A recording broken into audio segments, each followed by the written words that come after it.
start. So hi children. So now enter the activity part. So we will practice some question and answers, some fill in the blanks, and some matchings in this activity part. So first part in the activity part is answer these questions. So children, look at the question. So there will be given some questions in this section, and we have to write answers for those questions. So children, so see the first question. What are carnivores? Name any three carnivores. So again see once. So what are carnivores? Name any three carnivores.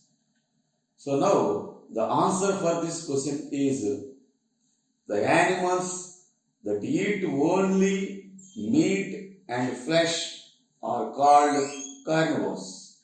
So children, already we have discussed about carnivores in the chapter. So carnivores means meat eaters. That means the animals which eat the meat of other animals. That means the animals which eat the meat and flesh of other animals are called carnivores. So these animals feed on only flesh. So that's why these animals are called carnivores. Example, lion, tiger, crocodile. So some more examples are also there for these carnivores. So we have already discussed in the chapter so many examples for the carnivores. So as not only lion, tiger, crocodile, and there are cheetah, leopard, polar bear, wolf, and these are the carnivores.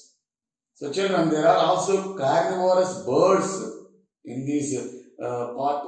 So the carnivorous birds means the birds which eat flesh of other animals are called carnivorous birds. The examples for the carnivorous birds are vulture, eagle, hawk, kite, etc. So these are the carnivores. So children, we have discussed already, these carnivores have some special arrangement in their teeth. That means they have a long, pointed, sharp teeth. These teeth helpful for these animals to tear the flesh and to eat the flesh. And they have also strong claws and sharp nails. So these strong claws and sharp nails will help these animals to hold the flesh of their prey while eating the flesh. And also their claws and nails helpful in killing the prey. So children, this is about carnivores. So once again, the carnivores are animals that eat only meat and flesh are called carnivores. So now go to the second question.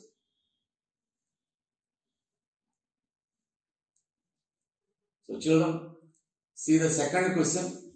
What are herbivores? Name any three herbivores. Children, so there are particularly four types of animals: insectivores, herbivores, omnivores, and insectivores. Now the question is, what are herbivores? Name any three herbivores. So children, can you answer for this question? So okay, let us see the answer for this question. The animals that feed only on grass and green plants are called herbivores. So children, so the answer is the animals that feed only on grass and green plants are called herbivores. So children, these animals particularly eat only grass and plants. And these animals did not eat flesh like carnivores. So these animals only eat the plants and grass only. That's why these animals are called herbivores. Example, elephant, rabbit, cow. So not only these examples, there are some more examples for herbivores we have already discussed in the chapter. So for example, some more examples for herbivores are zebra, giraffe, horse, deer, rabbit, sheep, goat, etc. So children, these are all are the examples for the herbivores. So elephant, rabbit, cow, buffalo, sheep, goat, deer, horse, giraffe, zebra. All these are examples for the herbivores. So children, so this is about herbivores, and now go to the next question, that is the third question.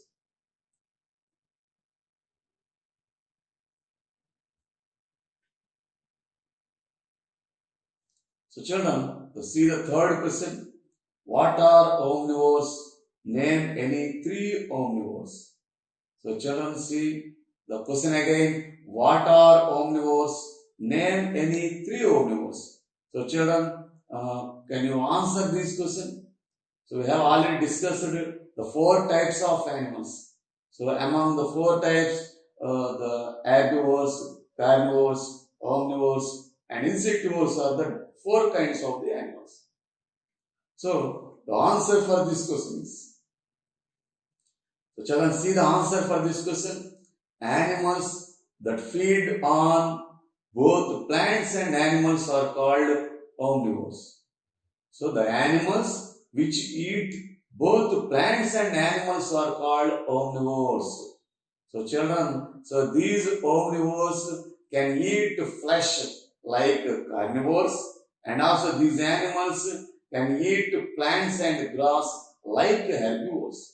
So these animals can eat both plants and animals. That's why these animals are called omnivores.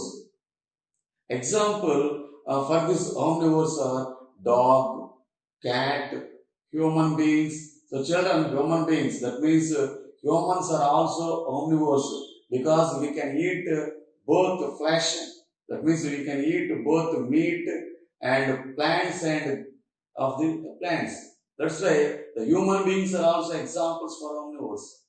So some more examples are rats, squirrels, and also the examples for the omnivores.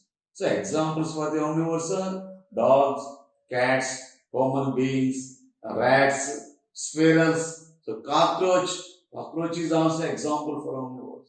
So children, so this is the answer for the question, what are omnivores? Name any three omnivores.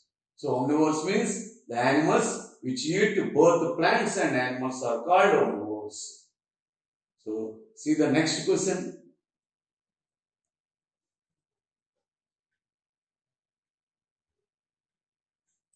Children, the fourth question is, how does a frog catch its prey? So how does a frog catch its prey? So children, we have discussed about the frog in insectivores. So frog is an animal that belongs to insectivores category. So frogs eats especially insects. That's why frog is an insectivore. But there will be a special arrangement in its mouth to catch its prey that we have already discussed in the chapter. So let us see the answer for this question. How does a frog catch its prey? The children, see the answer.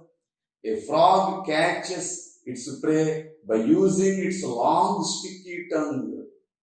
Children, we have discussed it in the chapter. So frog has a special tongue in its mouth.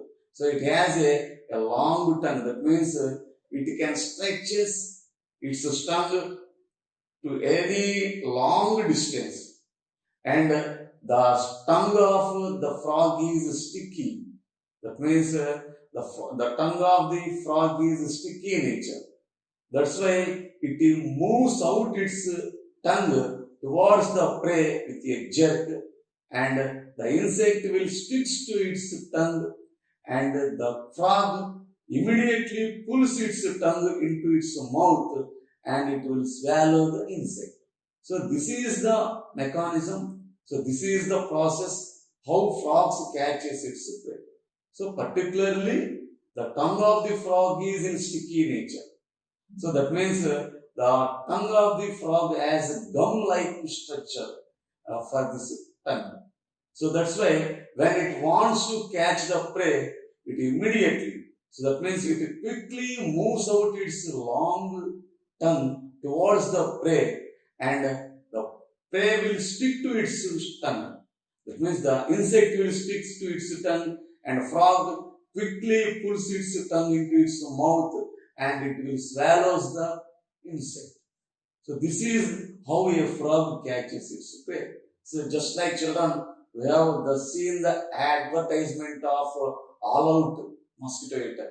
So like that, the frog will catch its prey by just moving out its tongue towards the prey, and the prey will stuck to its tongue, and immediately the frog pulls its tongue into its mouth and it will swallow the prey. So children, this is about frog. So now see the next question. How does a spider trap its prey? Children, so spider, how does a spider trap its prey? So spider also insectivore. So spider also eats insects like a frog. That's why spider also belongs to insectivores.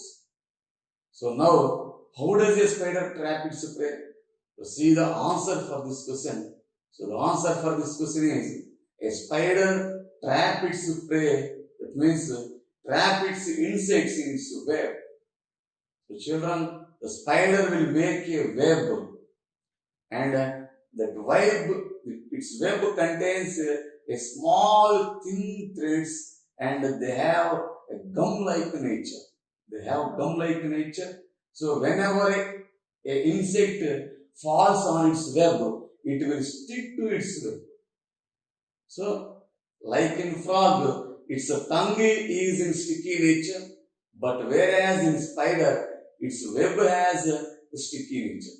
That means it makes web with the help of a small thin thread-like structures. So its web contains a small and thin thread-like structures. These threads have gum-like structures. That means these threads in its web are sticky nature. That's why whenever an insect enters into its web, then it will stuck to the threads of its web, and it cannot come out from its web, and it cannot escape from its web. Then the spider will eat that insect. So this is how spider trap its prey. So see the next part in this activity section. So the answer these questions part is completed. Now let us enter the next part in this activity section.